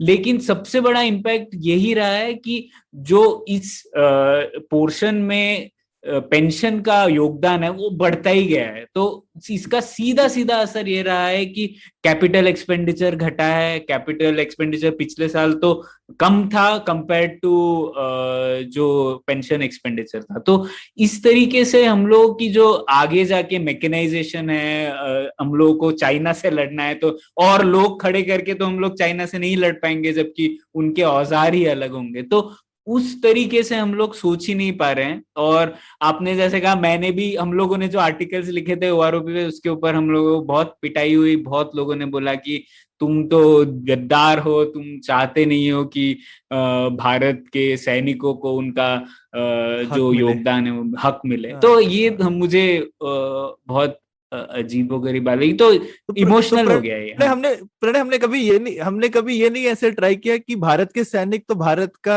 जो डिफेंस है उसको मजबूत करना चाहेंगे कि उसी को खाना चाहेंगे। हाँ नहीं, पर ये नहीं बोल सकते। ये तो, नहीं बोल सकते। हाँ, पर रेणुका, इसका भी जो जैसे एनपीएस में रिफॉर्म हुआ वैसे ही कर सकते हैं ना। जैसे एक आज के जो सैनिक है, आज के रिटायरीज है, उन पे कोई लागू नहीं होगा ये। हम लोगों को प्रोसेस आज शुरू करेंगे तो जो 15 साल बाद रिटायर होंगे उनको शायद एनपीएस मिले। एक दूसरा, हम लोग ये कह सकते हैं, जैसा आपने कहा कि गवर्नमेंट बड़ा कंट्रीब्यूशन दे सकती है। अभी 14% देती है सिविल सर्वेंट्स को, तो यहाँ पे बोल सकती है हम लोग पता नहीं 24% देंगे क्योंकि आप सैनिक हैं, आपका हक ज्यादा बनता है। तो इस तरीके के सॉल्यूशन पॉसिबल है। या फिर आपकी सर्विस ही कम है तो हम उसका एडजस्टेड दे देते हैं आपको एक तरह से आप बोल सकते हो। और मुझे लगता है बहुत अच्छी चीज होगी कि आप किसी सोल्जर को बोलो कि तुमको एक एक्सिलरेटेड पेंशन प्रोग्राम है, जो दूसरा आदमी 60 साल में कमाएगा तुमको हम 35 साल में उतना बेनिफिट देते हैं। तो देखो, सोल्जर बनने का ये फायदा है कि तुम मेहनत वाला काम कर रहे हो, रिस्की काम कर रहे हो, लेकिन एक 35 साल का जो सर्विस है तुम उतनी ही पेंशन 15-20 साल में एक्यूमुलेट कर सकते हो। ये तो काफी एक अच्छा सेलिंग पॉइंट रहेगा किसी को बुलाने के लिए। ये सब सोचना पड़ेगा। अनदर थिंग जो मैं कहना चाहूंगी, one of the reason why NPS के खिलाफ लोग प्रोटेस्ट कर रहे हैं, क्योंकि अगर आपकी डेथ हो गई वायलेंस सर्विस, तो आपका जो एनपीएस का अक्यूमुलेशन है वो कम होगा, क्योंकि you didn't make it to 60, you died when you were 35 और you were 40, and that's problematic for the family. तो उसमें वन थिंग जो सरकार कर सकती है कि वो एक इंश्योरेंस अच्छा वाला टर्म इंश्योरेंस भी दे देना साथ में। वो तो उनके लिए इतना सस्ता, इतना बड़ा पूल है। एग्जैक्टली। और जब गवर्नमेंट एक बड़ा एम्प्लॉयर है तो वो इंश्योरेंस कंपनी के साथ नेगोशिएट भी करके अच्छे रेट्स पे ऐसे फाइनेंशियल प्रोडक्ट ला सकती है। या फिर a lot of times EPF में प्रॉब्लम है कि हम विड्रॉ कर लेते हैं, तो पेंशन फंड का क्या मतलब हुआ अगर आप हर 10 साल में वो विड्रॉ करें, कभी घर बनाने के लिए, कभी बच्चों के एजुकेशन के लिए, कभी किसी की शादी के लिए। ये हम विड्रॉल्स अलाउ कर रहे हैं पीएफ से। ओके, एनपीएस में भी हमने थोड़ा लिबरलाइज करके अभी विड्रॉल्स अलाउ कर रहे हैं। तो जब आप विड्रॉल्स अलाउ कर देते हो तो इसमें और किसी और सेविंग प्रोडक्ट में क्या फर्क हुआ? क्योंकि आप फिक्स डिपॉजिट से पैसा तो निकाल ही सकते हो ना, या बैंक अकाउंट से पैसा निकाल ही सकते हो। तो हम ऑफ कोर्स लोगों को अपना विड्रॉल्स चाहिए होता है to do other things, but इसके लिए आई थिंक हम दूसरे फाइनेंशियल इंस्ट्रूमेंट्स का इस्तेमाल करके ऐसे प्रोडक्ट्स दे सकते हैं। For example credit against pension, कि आपका ये पेंशन अक्यूमुलेशन है तो आपको लोन मिलेगा घर बनाने के लिए on the basis of the collateral, उसको एज ए कोलैटरल लगाने को अलाउ कर दीजिए। बिल्कुल, बहुत अच्छा idea. So there can be different products. So ये जो गवर्नमेंट एम्प्लॉइज फॉर एग्जांपल जो अनहैप्पी है about pensions, about NPS, I think उनके इट्स लेजिटिमेट कंसर्न कि अगर जल्दी डेथ हो गई तो फिर वो पूंजी उतनी बढ़ती नहीं है और उतना फायदा नहीं होता है, फैमिली क्या करेगी? पर उसके लिए अलग फाइनेंशियल प्रोडक्ट्स है आई थिंक। इसीलिए अगर जब लोग इन चीजों से डिसअपॉइंट हो तो उनका सोल्यूशन आई थिंक है कि हम दूसरे फाइनेंशियल प्रोडक्ट्स लेके ये वाली भी नीड्स मीट करें, एज अपोज टू पुरानी डीबी स्कीम में चले जाए। So when it comes to NPS or military pensions, I think that हमने जो financial markets है या financial instruments है उनको थोड़े और optimally use करके हम लोगों को benefits दे सकते हैं जो हम अभी नहीं सोच रहे हैं, and I wish कि हम थोड़ा more analytically सोचे इस बारे में। तो बेसिकली ये पेंशन में प्रोएक्टिवली इसको as a modern financial product की तरह देखना चाहिए कि लोगों की नीड्स इवॉल्व हो रही हैं, उसको भाई मॉडर्नाइज करते रहो प्रोएक्टिवली। अदरवाइज जनरल है जैसे लोगों की एक्सपेक्टेशंस तो चेंज होती रहेंगी, तो डिससेटिस्फेक्शन आया तो पता चला आप पीछे चले गए आगे बढ़ने की जगह। Absolutely. और I mean, from a customer point of view, कौन बोलेगा कि मुझे नहीं चाहिए ज्यादा पेंशन? हाँ, बिल्कुल। So ये पूछना भी sort of useless है कि अगर मैं आपको कहूँ कि आपको 2000 चाहिए या 1000 चाहिए, तो आप तो बोलोगे ना मुझे 2000 चाहिए। लेकिन जो पेंशन बना रहा है उसका काम है सोचना कि इसका क्या कॉन्सिक्वेंस हो सकता है, नॉट द रिसीवर। तो यहाँ पे शायद फर्क पड़ता है क्या कि कंपटीशन नहीं है, इसीलिए जो हमेशा बोलते हैं ना, अगर कंपटीशन नहीं है तो कौन सोचेगा कस्टमर के बारे में। एक तरह से मोनोपोली है तो आप सोचोगे मैं क्यों सोचूं, लेकिन अगर एटलीस्ट 2 या 3 पेंशन स्कीम भी आपस में, भले ही तीनों गवर्नमेंट की हो, क्या फर्क पड़ता है, पर एटलीस्ट आपस में compete कर रही हो कस्टमर के लिए, तो आपको लगता है कि अपने आप थोड़ा इनोवेशन इंप्रूव होगा। तो स्ट्रक्चरल डिजाइन चाहिए, सिर्फ हम लोगों पे गुहार ना लगाए। दैट इज ट्रू, बट उसमें आपको फिर ये गारंटी नहीं होनी चाहिए क्योंकि मैं सरकारी हूँ, कल को मैंने गलती कर दी तो मुझे तो सरकार बेल आउट कर ही देगी। तो अगर सरकारी स्कीम होगी और आप कंपटीशन करोगे विद द अजम्पशन की अब क्या करेगी? अब सरकार लोगों को तो कह नहीं सकती कि सॉरी आपका फंड बेकार निकला, उन्होंने पैसे खा लिए। कोल माइनर्स प्रोविडेंट फंड में फॉर एग्जांपल या सीमेंस प्रोविडेंट फंड में देयर वाज फ्रॉड, ओके।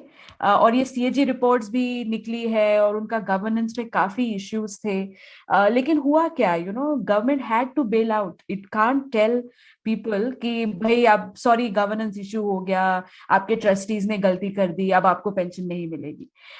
तो ये चीजों में प्रॉब्लम है कि आप विदाउट ये मॉरल हैजर्ड तो हमेशा रहेगा, क्योंकि एट नो पॉइंट गवर्नमेंट कह सकती है कि उप्स सॉरी उनका गवर्नेंस खराब था, अब आप अपना देख लो। अपना ऐसा आप नहीं कह सकते हो। तो इसीलिए ये रेगुलेशन इज वेरी इंपॉर्टेंट, और गवर्नेंस ऑफ दिस मनी, ये कैसे इन्वेस्ट हो रहा है, इसका अकाउंटिंग प्रोसेस क्या है, ये क्लियरली, मतलब फॉर एग्जांपल डेट फंड्स में अगर आप मार्क टू मार्केट करते हो या जिस वक्त खरीदा था आप उस वक्त का अकाउंटिंग करते हो, इससे आपको पता लगता है कि आपके फंड में एक्चुअली हो क्या रहा है। कल को IL&FS क्राइसिस हो गया और आप EPFO हो या आप NPS हो या आप कोई और पेंशन फंड हो और आप वो IL&FS का बॉन्ड आपके पास है, तो वो तो यूजलेस हो गया ना। तो उससे जो पैसा आना था अब वो नहीं आएगा। तो ये आपके अकाउंटिंग में रिफ्लेक्ट होना चाहिए ताकि रोज मुझे पता चले कि उस फंड का स्टेटस क्या है। बट अगर आप ये ठीक से नहीं करोगे और अकाउंटिंग छिपा रहेगा तो फिर कल को ये प्रॉब्लम्स हो सकती है, और जब ये प्रॉब्लम्स होगी तो फिर सरकार आके आपको बेल आउट कर देगी। वैसे ये अकाउंटिंग आपने बोला तो ये मैंने कभी सुना था और मुझे तो हजम नहीं हुआ था कि पेंशन फंड की अभी भी सिंगल एंट्री अकाउंटिंग होती है, ऐसा मैंने सुना। हाँ, आई थिंक EPFO में या ऐसा है क्या सही में? NPS is more modern. अच्छा। NPS इज उनका जो अकाउंटिंग है और उनका जो वो मार्क टू मार्केट करते हैं। अच्छा। तो उनका रोज NAV आता है फंड का। तो अगर फंड का रोज NAV नहीं आ रहा है तो फिर आपको थोड़ा वरी करना चाहिए कि ये पीछे हो क्या रहा है। क्योंकि आपको पता नहीं, शायद ठीक भी हो रहा होगा, तो मैं ये नहीं कहना चाहती कि कुछ गड़बड़ है, लेकिन ट्रांसपेरेंसी नहीं है। ट्रांसपेरेंसी नहीं। तो एक OROP पे मुझे आखिरी पॉइंट ये भी कहना था कि एक तो हमें बहुत मार पड़ी ये कहते हुए कि लोग कहते हैं कि अरे तुमको अगर पेंशन कम करनी है तो वो तुम सिविलियन एम्प्लॉयज की कम करो, और कहते हैं कि जैसे मिलिट्री सिविलियंस भी होते हैं तो लोग कहते हैं कि उनकी सैलरी देखो, उनकी पेंशन देखो कितनी ज्यादा है और उसे कम। और उनके लिए तो रेणुका ये जवाब काफी होगा ना कि उनके लिए तो ऑलरेडी NPS लागू हो चुका है, तो ये जो प्रॉब्लम था सिविलियंस का वो तो सॉल्व कर दिया गया है और उसके सेविंग्स हमें शायद जो रिटायर होंगे 2004 में जो लोग ज्वाइन किए थे उसके बाद से, तब से दिखना शुरू हो जाएगा, वो कहना ठीक होगा ना? Absolutely. Except, just one point, अभी एक्चुअली सरकार डबल पैसा दे रही है, क्योंकि वो जो अभी नए लोग हैं उनके लिए कंट्रीब्यूट भी कर रही है, और जो पुराने लोग हैं उनकी पेंशन भी भर रही है। बिल्कुल। पर जैसे जैसे पुराने लोग रिटायर होते जाएंगे, वैसे वैसे उनके ऊपर का एक्सपेंडिचर कम होता जाएगा, और जब ये एनपीएस वाले रिटायरमेंट एज तक पहुंचेंगे, तब होपफुली उनकी ऑलरेडी अक्यूमुलेशन होंगी, और तब सरकार की आउटफ्लो कम होगी। But you are absolutely right that the discrepancy now is that military को ज्यादा मिल रहा है, और एनपीएस का कह नहीं सकते हैं, मतलब अगर मार्केट ठीक करे तो इट्स पॉसिबल दैट एनपीएस आपको एक्चुअली बहुत अच्छा रिटर्न दे। लेकिन सरकार की ओर से तो कम ही जाएगा पैसा, वो तो दैट्स राइट, बिकॉज सरकार की ओर से अभी बस 14% जा रहा है, एटलीस्ट डायरेक्टली। बट जो भी पैसा गवर्नमेंट बॉन्ड्स में इन्वेस्ट होता है वो इनडायरेक्टली उसका अकाउंटिंग करना थोड़ा मुश्किल है, बिकॉज हम ईपीएफ या एनपीएस में काफी सारा पैसा गवर्नमेंट सिक्योरिटीज में ही इन्वेस्ट करते हैं। ठीक है, तो अब आखिरी 2 सवाल। एक तो ये जो विश्व स्तर पे, ऐसे सौरभ ने भी जो कैल्पर्स की बात की, तो पेंशन फंड बहुत बड़े निवेशक होते हैं ना, कई कई देशों में उन लोग वो निवेश करते हैं, तो ऐसे भारत को भी ऐसे एक फंड की जरूरत है क्या? अगर हम लोग भारत को एक विश्व शक्ति के रूप में देखें तो ये जरूरी है क्या ऐसे कुछ चीजें? और अगर जरूरी है तो क्या हमारी पेंशन, अभी के जो पेंशन फंड में खामियां हैं जिसकी वजह से हम लोग इतने बड़े पेंशन फंड नहीं खड़े कर पा रहे हैं? श्योर, आई मीन इसमें आई don't think you need a policy. जैसे आपके फंड्स बड़े होंगे, और आप, हमारा बिगेस्ट प्रॉब्लम है कि हमने अभी इंटरनेशनल इन्वेस्टमेंट्स बंद कर रखी है। तो फॉर एग्जांपल आप पीएफआरडीए का एक्ट देखोगे तो NPS is not allowed to invest in other countries. तो अब कैल्पर्स आके इंडिया में इन्वेस्ट कर सकता है, हमको लगता है ठीक है, बट अगर ईपीएफओ या एनपीएस के जो पेंशन फंड्स है वो कल को बाहर इन्वेस्ट करना चाहे तो हमने बाय लॉ इसको बैन कर दिया है। अच्छा, okay, that's just not allowed, and I think that's a big mistake, because national diversification बहुत जरूरी है। अगर आप सारा, मतलब फाइनेंस में the most important thing is that आप अलग अलग इंस्ट्रूमेंट्स में पैसा डालो, ताकि अगर एक खराब हो जाए तो दूसरा ठीक रहे, right? You spread your risk. But हमने for various reasons, partly I think हम समझ नहीं पा रहे हैं कि इंटरनेशनल डाइवर्सिफिकेशन के क्या बेनिफिट्स है, हमने वो कंप्लीटली डिसअलाउ कर दिया है। तो आई थिंक दैट अगर हमको हमारे पेंशन फंड्स बाहर जाके इन्वेस्ट करना हमने अलाउ कर दिया तो वो वैसे भी बढ़ेंगे, और जैसे जैसे ज्यादा लोग फॉर्मल सेक्टर में आएंगे वैसे वैसे कॉन्ट्रीब्यूशंस बढ़ेंगे और वो पेंशन फंड ग्रोथ होगी। तो ये तभी बड़ा हो सकता है जब ज्यादा लोग इन्वेस्ट करें, और ये तभी होगा जब ज्यादा लोग ऐसी नौकरियां में हो जहां पे उनके पास सरप्लस हो कि वो पेंशन में इन्वेस्ट कर पाए। इसी पार्टली यू आर कंस्ट्रेन्ड बाय लोगों के पास कितना पैसा। अगर आप बहुत गरीब देश हो तो लोगों के पास सेविंग के लिए पैसा नहीं है, मतलब वो बस डेली नीड्स ही कर पा रहे हैं, तो आप कैसे एक्सपेक्ट कर सकते हो कि कोई सेव करेगा? तो उसके लिए इकोनॉमिक ग्रोथ भी बहुत जरूरी है, क्योंकि जब इकोनॉमिक ग्रोथ होगी तभी कोई सरप्लस फंड्स होंगे कि लोग उसको थोड़ा साइड में रख के 40 साल के बाद या 50 साल के बाद की सोचे। If you are on subsistence तो कोई सोचने नहीं वाला है कि मैं पैसे साइड में रखूं। So for us to have big pension funds, we need economic growth, we need more people in the formal sector who have surplus savings, and finally we need a policy jahan hum allow kare hamare pension funds ko bahar jane ke liye। currently ye तीनों चीजें थोड़ी problematic है। हम धीरे धीरे progress कर रहे हैं, बट प्रोग्रेस के लिए टाइम भी लगता है। So I think over the decades will get there. मतलब सिर्फ बाहर का ही नहीं, तुम देखोगे कि कैल्पर्स वगैरह जो हैं वो इवन वहां के जो वीसी फंड्स हैं उनमें सबसे बड़े कंट्रीब्यूटर जो हैं वो पेंशन फंड्स होते हैं। तो उनकी जो सबसे बड़ा इनोवेशन है, तुम ऐसा सोचो कि सबसे ज्यादा रिस्क कैपिटल, तो सबसे ज्यादा जो है रिस्क मिटिगेटिंग लोग जो होते हैं, जो ओल्ड पेंशनर्स हैं, उनका पैसा सोसाइटी की सबसे ज्यादा रिस्की इनोवेशन को फंड कर रहा है। Saurabh, I want to come in here. I think that इसमें ना प्रॉब्लम ये है कि I agree, okay, that in उन कंट्रीज में आप काफी सारा डाइवर्सिफिकेशन कर सकते हो, आप काफी सारे इंस्ट्रूमेंट्स में इन्वेस्ट कर सकते हो, बट उसके भी कॉस्ट हैं कि अगर आपका गवर्नेंस स्ट्रक्चर ठीक ना हो, ओके, तो इट इज बेटर कि आप बस इंडेक्स फंड्स में पैसा डालो. ये नहीं, ये तो आपकी ठीक बात है, लेकिन ये भी है कि हम बोल रहे हैं कि हमको आता नहीं है करना.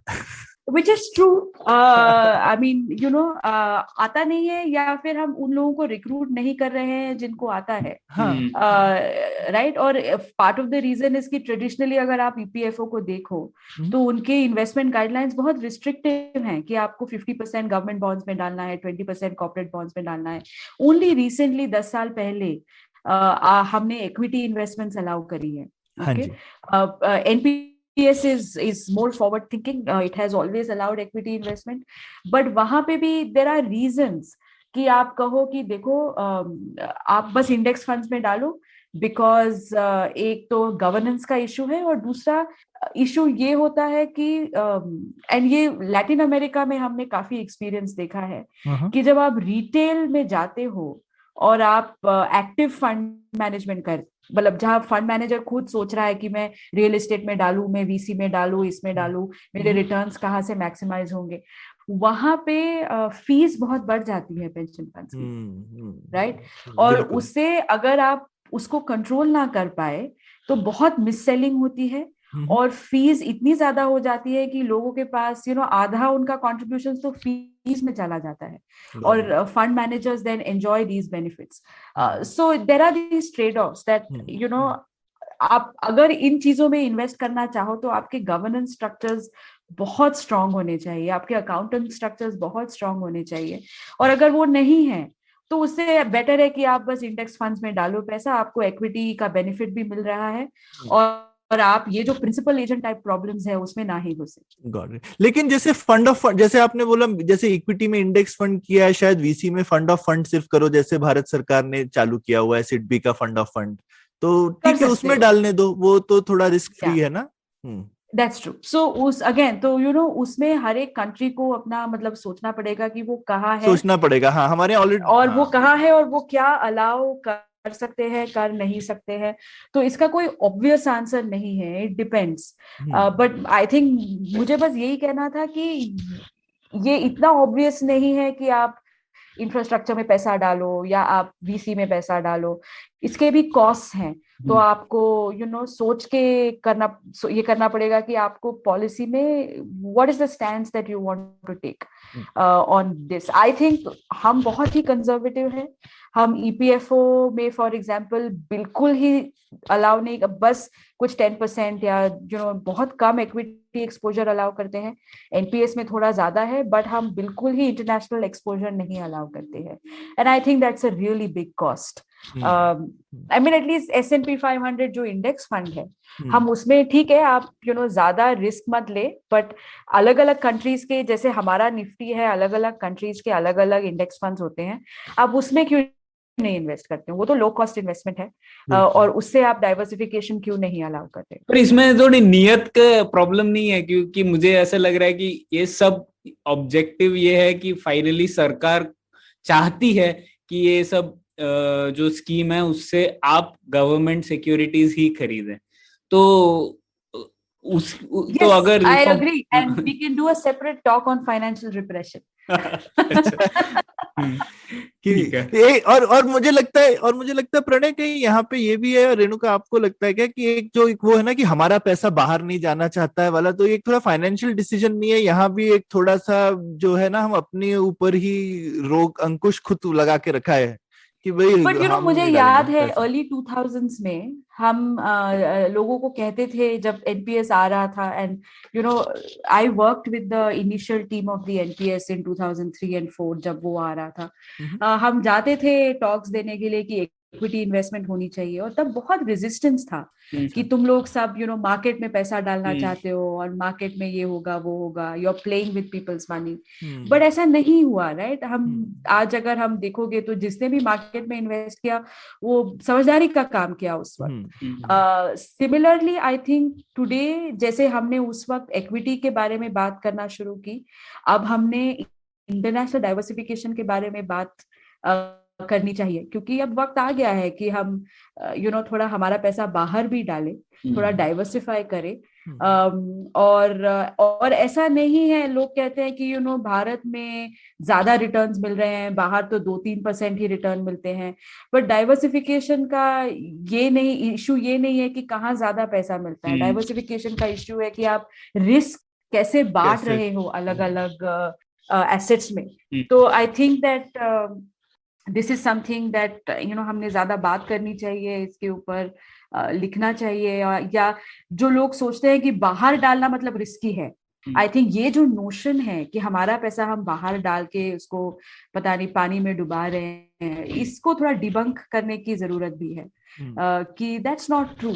क्योंकि अल्टीमेटली हम बाहर अंदर भी तो ला ही रहे हैं ना बाद में स्पेंडिंग के। नहीं, और हमको आई थिंक लोगों में ये कॉन्फिडेंस आना चाहिए ना कि अरे हम इन्वेस्ट कर रहे हैं, मतलब ऐसा थोड़ी कोई तुम्हारा पैसा चुरा के ले गया।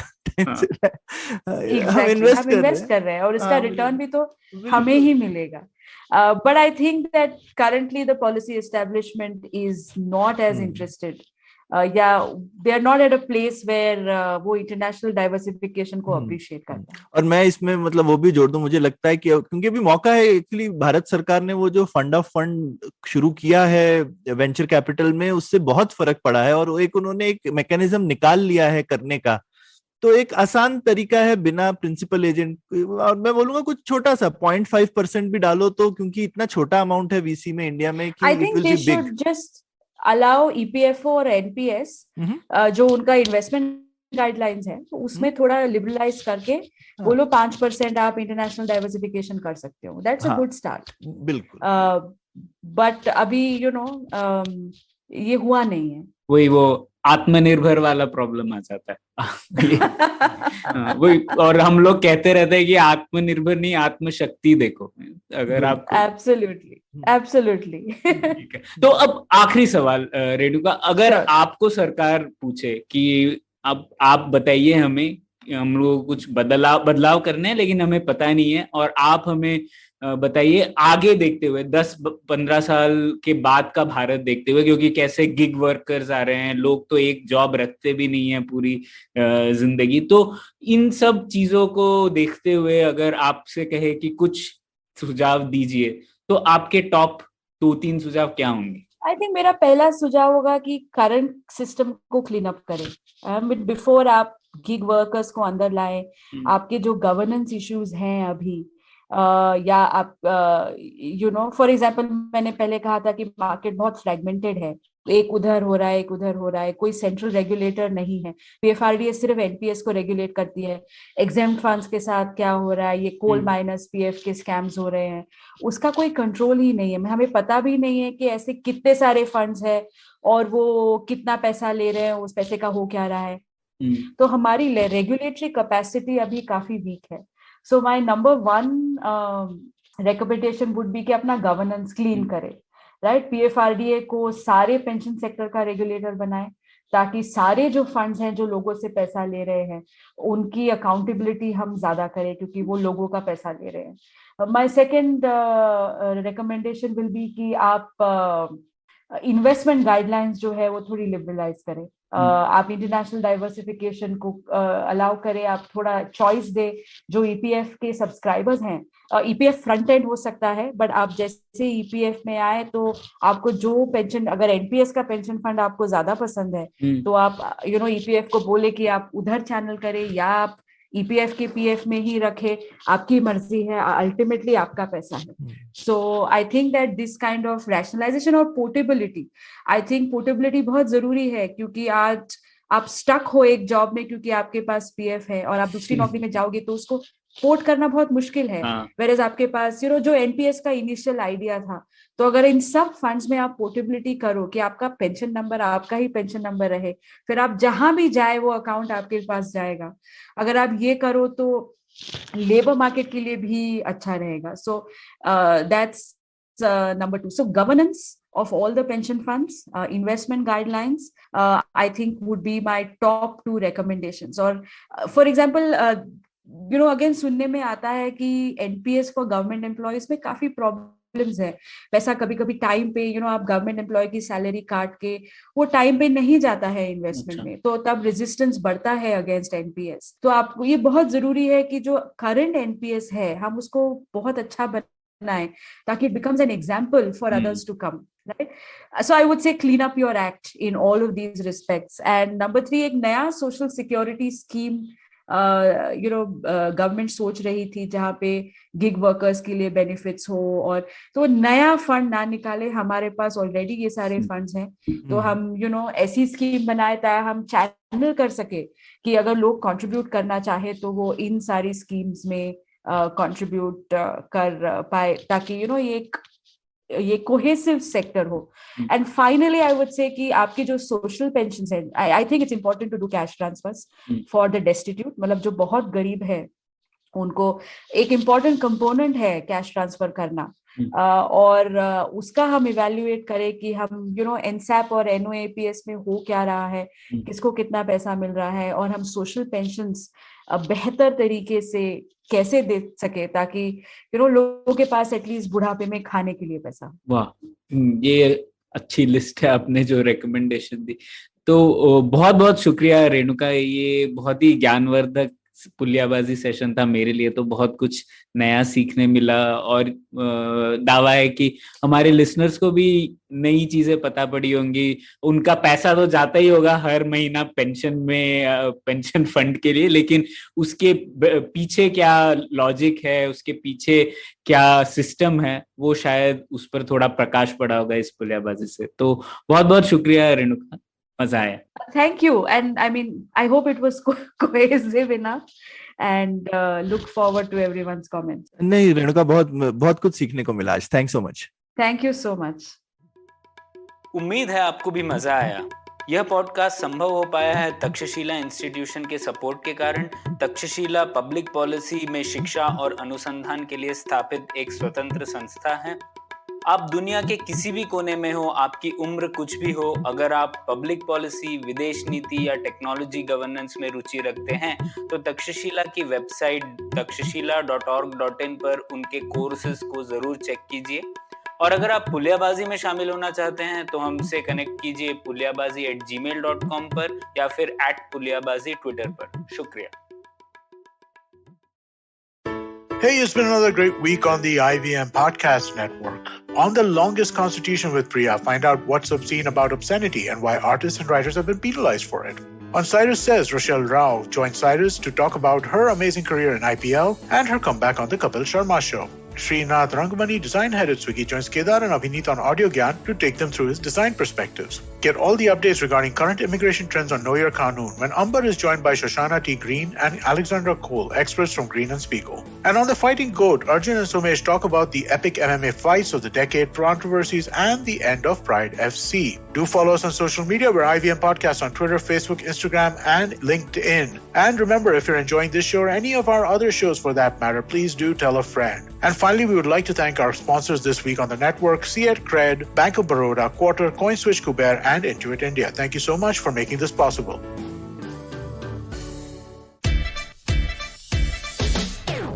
From uncensored and unfiltered chats with the who's who of the entertainment industry, I, Siddharth Kannan, bring your very hardcore chat show called Candid Kannan. Tune in every Friday on the IVM Podcast app or wherever you get your podcasts.